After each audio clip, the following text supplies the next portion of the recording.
How's it going, FPL managers, and welcome back to another FPL Éire YouTube video. If you're new to the channel, please like this video and subscribe for weekly FPL content. The international break has given me a chance to recharge my batteries over the last 2 weeks, but with it coming to a conclusion last night, it's time to start planning ahead to the weekend's games. In this video, we'll be looking at how my team fared out in Gameweek 30, and we'll also be looking at my transfer plans and team selection ahead of Gameweek 31. Let's get into it. Blank Gameweek 30 ended with a score of 40 points for my team. It was a tough gameweek for my team, and with a lot of no-shows, you'd need no second guesses as to why it was called a blank gameweek. The horror show started Friday night with Rafinha missing out through COVID and Kilman not making the Wolves starting 11. Unfortunately, then Jimenez was given his marching orders in the second half with a second yellow, which resulted in him getting a -2 point return, and with Wolves conceding 3 goals, Saad just returned the 1 point. Moving on to the Arsenal game on Saturday morning, Martinelli missing out was a big blow to my team, and what made matters worse was Saka scoring, hurting my rank massively. The only saving graces were a Ben White clean sheet against Villa, a Harvey Barnes assist, and a triple assist haul from Harry Kane against West Ham. Not owning Heung-min Son for his 15-point return with 2 goals against West Ham was a big blow to my rank,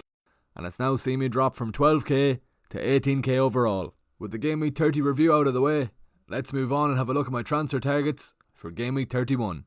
With Jimenez suspended, and with Burnley facing a double in Gameweek 31, albeit their first fixtures against Man City, Weghorst is my top priority as Jimenez replacement. I'll be hoping it's not a repeat of Gameweek 27 when I brought in Weghorst and captained him, and he blanked for the 2 games. With an away fixture to Norwich in Gameweek 32 and another double gameweek for Burnley in Gameweek 33, he definitely seems the right option to bring in this week. Barring any injuries, it should be a minimum 10 points return over the next 3 game weeks. Having transferred Salah out for his blank last week, and with Liverpool facing a home fixture against Watford, I think the sensible move will be to bring Mo back into my team. The only downside here was that he played 120 minutes against Senegal last night, and Liverpool faced Benfica in the Champions League midweek, and then they faced City, which is obviously a must-win game for them, so there is a slight chance that Salah could be rested against Watford. I'll be waiting until very close to the deadline before I make my moves, with the small chance we might get some leaked team news. With the transfer targets out of the way, let's move on and have a look at my transfer plans ahead of the Gameweek 31 deadline. I spoke a lot earlier in the video about my transfer plans for Jimenez, Weghorst coming in, and I feel this is the right move with 2 double game weeks in his next 3 weeks. With Villa facing Wolves this week, Tottenham the week after, and a blank game week in Gameweek 33, I think Jacob Ramsey is a sensible option to make way for Salah. Thankfully I have enough money in the bank to get Salah in with only a -4, so my rank won't be affected as much with the cash available. Trent Alexander-Arnold also looks to be out until the City game, but I think keeping him on my bench is a sensible move and saving my transfers.